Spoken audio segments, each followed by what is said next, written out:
Welcome back to another reading and correcting with me, Kindar, the Tiger Knights, and Ty, the Tiger Supervisor. These are where I read a chapter from one of my books and correct it as I go. If you want to listen to these live, it's every Tuesday morning, 8 a.m. Eastern Time on Twitch, and if you're looking to support me, that is on my Patreon. Tibs watched the Omegas work on locks and triggers as he walked among them, failing with them. They were bad.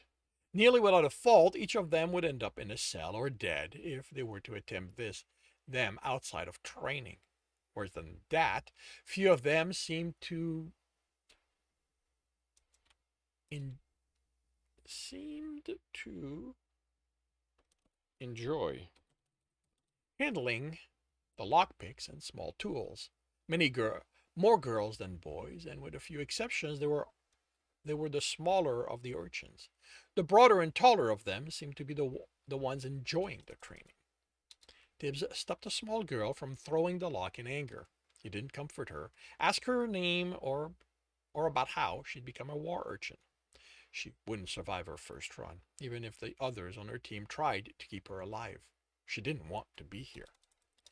He crouched and did his best to explain how to notice when she placed too much tension on the pry tool, when the pin clicked in place. What locking the pin in place meant. He didn't ask what she wanted. He didn't engage in conversation. He instructed her. He continued as he felt eyes on him, an instructor by the concentration of essence. He didn't care if they objected to him helping. They were forcing boys and girls who had done nothing to deserve it to walk into a dungeon with barely the skills needed to survive. Short of them forcefully throwing him out, Tibbs would use the little free time he had to increase the odds they would survive, even if he was doomed to fail. When the lock clicked open, she sighed dejectedly. No joy at the accomplishment, no looking at Tibbs for his opinion on her performance. She closed it up and started picking it again. Tibbs hadn't been present when the instructions were given, but each potential rogue only had one lock instead of a box with a variety of them. Of course, his training had consisted of the old trainer pointing them pointing them to such boxes and telling them to get to it. Here, the instructors did occasionally assist someone. Tibbs stood to let her continue to practice, and an instructor nodded to him before continuing on her way. She reached a small boy struggling with a trap trigger and crouched, explaining something in whispers. Had the only qualification to be determined as a rogue been that they were small? Was the guild hoping still would weed out those without a temperament to be rogues? Would they let any train for another class if they demanded it? This did not make sense to him. Unless all the urchins were here for was to feed the dungeon. Another instructor noticed him and said nothing. Tibbs stopped by a boy of his height and a look of determination as he used the thin tension bar to feel inside the trigger. It clicked and a pin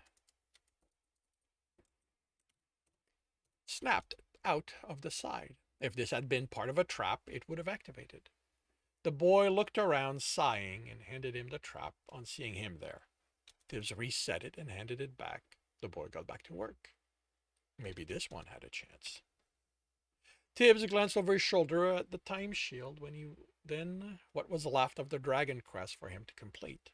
I won't be done in time, he announced, rotating a series of 2x2 grids to move the last piece of the dragon's left horn into place.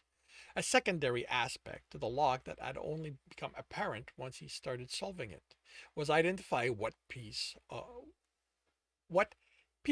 when went where.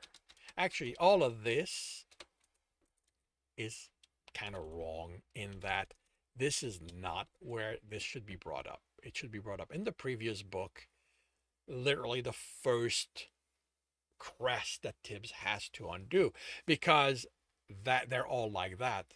The first crest is a boar or a lion, but he would still have to identify what goes where because it's not just colors or numbers, it's an image. So I'm leaving it like that here, but I will have to go to redo the first scene of that in the previous book, and here rework it probably on the previous time he does it. But yeah, I'm still leaving that there for now. This was like picture puzzles, but you couldn't simply put the pieces. Oh, wait a minute. No, okay, I got sidetracked. A secondary aspect to the lock that had only become apparent once he started solving it was identify what piece went where within the crust. Was that the end of a claw, the tip of a wing, or, as it had turned out to be, the end of a horn? This was like picture puzzles, but he couldn't simply put the pieces where he thought they went and see. He had to use the spin to move them where he wanted. Oh, really? Don said. Just why are we... Don? Jekyll warned, and the one word was enough to silence the sorcerer. Tibs didn't look away from the crest, maneuvering a piece he thought was the base of the horn, but the step back Don took would also have him looking as if he'd been struck. The snare shattered into the more common meekness and uncomfortableness. He didn't often show hints of who he had been, but stress, pain, and annoyance brought that side of him to the surface. And this run had been had brought plenty of each for all of them. Stowe had increased how strong the creature roaming the halls were. Ganny had switched the triggers around so that Tibs had to relearn them, and on top of not all caches containing loot, the loot they found was suspiciously low in potions, so that other than Tibs surreptitiously healing his friends, they had to carry many of the injuries throughout the run. Jekyll had been particularly affected by the lack of loot, and the fourth empty cache he'd screamed at Stowe, and Don had stared at the fighter, then had looked baffled that he was the only one reacting to the insane behavior. Stowe hadn't commented. Tibs didn't know if the dungeon was too busy working on the fourth floor, or if it was Tibbs's inability to speak with him because of Don, but other than to greet them, Stowe had been silent. Tibbs didn't even know if the dungeon was watching them. So, are we staying past the limit? Mez asked. He sat on the floor, his injured leg stretched and his eyes closed. Beyond the poor healing Tibbs performed, since he couldn't just make the wound disappear, because that was exhaustion was the main consequence of the reduced potion. Tibbs couldn't take... Wait, what? All right, I need to redo it. Beyond the poor healing Tibbs performed, since he couldn't just make the wounds disappear, exhaustion was the main consequence of the reduced potion. Okay.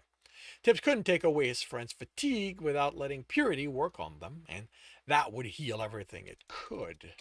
The essence refilling potion hadn't gone down as fast since only Dawn and Mez made constant use of them. Tibbs had too much of a reserve for them to matter. Jekyll barely expended any since he used it internally, and Kumdar was skilled at not wasting his. You think you'll have it finished close to the end of our run? Jekyll asked. It'd be good to at least see what's inside so we can prepare. Tibbs looked at the slightly more than half of the crest he'd assembled and shook his head. I don't know if the method I'm using to move the pieces around will work once I'm down to the last. The less space I have, the more complex this gets. This is going to get. Get as much done as you can so we can figure that out. Then we'll head back. Jekyll looked at the ceiling. You know, putting doorways near the crest would make things easier for us. Why do you do that? Donna asked, sounding annoyed and worried. Makes me feel better? Jekyll replied, and Tibbs heard the smirk. There's nothing there! The sorcerer snapped. All it's doing is making you look daft to the rest of us. That means stupid, right? Again, smirk was audible in the fighter's voice. Yes! Then it's fine. Now it was a shrug. How is that No, that's right. This is how is that fine? Commodore asked. You have not have you not told Korsef that you were going to be smarter now that you have promised to be there for him? I promise to try to be smarter about stuff, but he knows how that only goes so far. How are you okay following a leader who acts like that? Don demanded. Why? Jekyll asked, sickeningly sweet. You think they should follow you? Well, at least I wouldn't. The social voice broke. I mean, I wouldn't. Nervousness gave way to meek fear. I shouldn't. Don, as said, is still understanding. We're used to Jackal's I'm the biggest idiot this side of the abyss act. Hey, I'm the biggest idiot on both sides of the abyss, Jackal's replied severely, and it's not an act. Tibs chuckled. Don't let him get to you, Mez said. The ice cracked and cracked again as Tibs leaned against the house's wall, fighting the anger as he caught his breath. That had been too close. He looked at the long cut starting over his heart and going to his side, growing deeper as it progressed. Abyss, that had been far too close. And the would-be assassins hadn't come out of nowhere to cause this. Tibbs had sensed the faint essence in the alley as he turned into it, but he dismissed it as one of the town folks relieving himself after too many drinks. He hadn't considered there might be another attempt on his life after that previous one. The guards were stopping any troublemakers that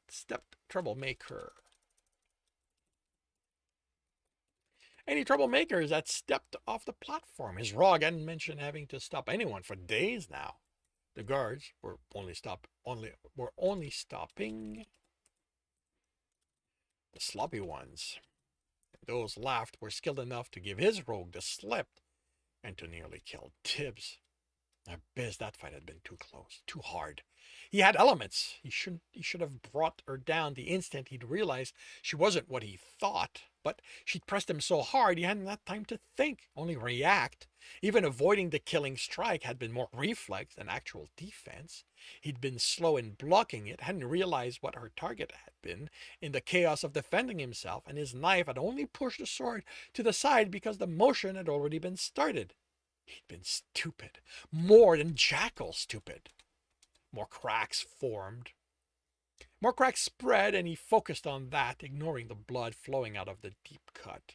How could he have grown so confident that he let someone like her, someone without an element, nearly kill him? How could he have let Sebastian escape with the torched what? How could he have let Sebastian escape when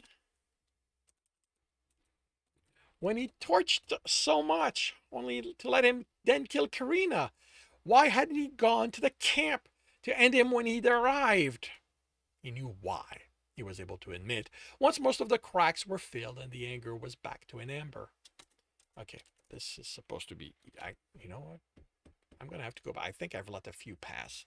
How many runners had died in that first night of the assault, when Sebastian shouldn't have been ready for a sneak attack? Only, as usual, the men had been ready. How he'd been ready, Tibs hadn't worked out until after he'd killed him and all his sorcerers. They'd been strong enough to keep him from using essence to save Karina. Keeping the other runners from using their elements would have been simple. Once he could think, the pain registered, and he made a weave of purity to heal the wound. He kicked the body before pulling it deeper into the shadows. He searched it and came away with 3 silvers and 7 coppers, the sword and knife. He pocketed the coin and the weapons. He pocketed the coins and the weapons he'd add to the training supplies. What he didn't find was an indication of who had paid her. Sebastian was the one responsible, but he was dead, so someone else was hiring all these killers and troublemakers. Jekyll didn't know who. His father had lieutenants and gang bosses who might handle that, but the fighter hadn't wanted to be involved in his father's business, so he'd paid as little attention to who and why and how his father hired help. Tibs stood and pulled in his sense to a dozen people deep. Having to focus on a smaller area meant he could pay attention to details, and he paid attention to all of them as he headed to his hidden supplies. He would not be taken unawares again. Darren, my good friend, Jekyll exclaimed as he and Tibs entered and stepped into the shop. The merchant was on alert. Greetings, He glanced at Tibs, who shrugged. Jekyll had asked him along and lied when he explained he needed him to keep the merchant honest. Tibs hadn't pressed and followed. I have a question for you. Cautiously, the merchant answered, I shall endeavor to provide you with an answer. Perfect! Jekyll rested his elbow on the wooden counter. Let's say that I'd gotten my hands on some dungeon-made enchanted piece of armor. What would you say to that? I would say that you have handed it to the guild as you are required to. Unless you paid what they asked, then I'll say you were swindled. I'd never pay what they want, Jekyll stated. But what if? Oh, what if I'd come up with a way to sneak something out of the dungeon without being caught by the guild? Tibs stared at Jekyll. He couldn't seriously plan to tell Darren about his pouch. The merchant wouldn't be able to stop himself from asking questions. Darren's gaze flicked to Tibs. I would say that you are playing a dangerous game if you have indeed attempted such. Succeeded at it. Jekyll grinned. Can you find me a buyer willing to pay good coins? You'd get your cut, obviously. Darren considered them. A buyer I can find without trouble. The quality of the coin will depend on what you are offering. Like I said, dungeon-made enchanted armor. A piece of leather chess piece. Plain-looking and enchanted to be tougher and slowly repair itself. That won't attract the highest quality, but there is always someone interested in acquiring dungeon-made items, since the guild limits their availability. So long as you can prove it came from the dungeon. My word's not good enough? Jekyll asked, offended. I only need your word. Unfortunately, the collectors of such item demand more than the word, twice removed, of a runner. I don't know how to prove it. To prove it came from there, Jekyll looked at Tibs. Other than asking the guild, Tibs shrugged. How did Jekyll expect him to help? An expert could be brought in, Darren said. For coins? Jekyll added, and the merchant nodded. How can a sorcerer tell if it's from the dungeon? Tibs asked. It won't be a sorcerer, Darren replied. Jekyll can't afford one of them for what he's describing. But there are tools that let scholars see the weave of an enchantment, and with enough knowledge of the dungeon, they can match the item to it, which raises another issue. With the dungeon being so young, I don't know of anyone outside the guild who has studied it, and they are as tight-lipped about their findings on dungeon as they are close-fisted about the items they hoard. You're saying there's no way I can get good coins, Jekyll said, tone suspicious. I'm saying there is no way, now, for you to get better than good coins for it. How long can you hold on to it? In a few years, scholars will go in weekly with teams for protection. They'll study what makes this dungeon itself rather than some other dungeon. With the knowledge they will accumulate, it will be possible to show this is where your item came from. In a few years, Jekyll said, I'll be taking stuff out from deeper floors, if I'm even doing runs anymore. I'll be an adventurer by then. That is certainly the conundrum you are facing, but it will still be worth more than it is now. Tibs watched Jekyll think, wrestle with his greed. More coins were always better to him, but coins now were also a good thing. How much would you give me? I'll have to see it to say, Darren answered. None of the joy Tibs expected the merchant none of the joy Tibs expected the merchant felt was visible. I do promise to give you a fair price for what you show me. A merchant's promise, Jekyll said dubiously. A friend's promise, Darren countered. A merchant's promise, Jekyll repeated in the same dubious tone. My friend, Tibs said. He might not trust the merchant with everything, but he considered him among the friends he had in Craggle Rock. Tibbs's friend's promise, Jekyll considered it. I can take that. When do you want me to bring it? At least he wasn't taking it out of the pouch right now. It might be simpler for me to stop by the inn. I expect your man is aware of what you are doing and can keep it somewhere discreet where will be able to look it over. Tibbs wondered how pleased Krosef would be. He knew about the pouch and that Jekyll was sneaking items out of the dungeon, and he had to know he planned on selling them. But Jekyll's man was nowhere near as greedy as the fighter. The knock pulled Tibbs out of his thoughts. He'd been lying on his bed, the only one occupied in his team's room at the moment, waiting for sleep to pull him under. He'd prefer using purity to do away with the need for sleep, but that required suffusing himself with the element, and for that, he needed to let go of water, and that meant feeling everything. Don stood on the other side of the door once he opened it. I need a bed, the sorcerer said in the stretching silence. Why? This is our team's room, isn't it? The sorcerer snapped. I have a right to a bed here. Tibs stepped out of the way, and Don didn't seem to know what to do. He studied Tibs suspiciously, then attempted a smug expression, only for his shoulders to sag, look to the stairs, sigh, then step into the room. He mumbled something as Tibs closed the door. I said I'm sorry for snapping. Don snapped, turning to face Tibs, then seemed to realize Tibs hadn't said anything and looked confused. Tibs shrugged. He knew Don's behavior was offensive, but he didn't care. Take any of them except the ones at the end and that one. He pointed to the bed next to his as he added to his bed.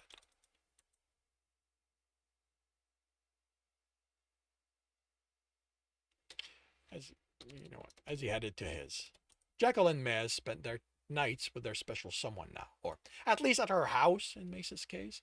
Tibbs didn't know if the archer did anything with his girl. He no longer talked about her or his time there, and she hadn't stepped outside the noble's neighborhood since Sebastian's assault.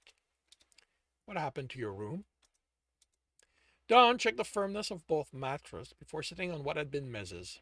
I was kicked out. Didn't you have the coins? Yes, I have coins, he replied angrily. I'm not like Jackal and always spending my money. The owner of the house wouldn't let me pay for the floor. She said she got better prospect coming. Forced me. She. Wait. He forced me to take all our possession out, and now I'm here. Pulled his knee to himself and rested his head on them. You paid for a floor? You think I was going to stay in a place like this any longer than I had to? The look Don gave him was defiant, but didn't last. I didn't know we could do that. You can do anything your money lets you do. Don snapped angrily. Where's your stuff? At least a space in a warehouse until he rubbed at his eyes, until I contact the others' families and find out what they want to happen to their things. Tibbs nodded. There's space in the chest. I'm the only one who uses it now, and I don't have much more than my armor in it. He stretched out. Why didn't you tell me to go fuck myself? You're on the team. This is our room. How are you so fucking calm about this? You wanted nothing to do with me when Tyrannia put me on your team. Tibbs closed his eyes. I'm calm about this because I don't think the town will survive if I stop being calm about anything. It happened surrounded by people. Tibbs had watched the group appear on the platform. They were too old to be runners, dressed too well. Some were dressed the way nobles did, but they too were under guards. The guards looked better than the ones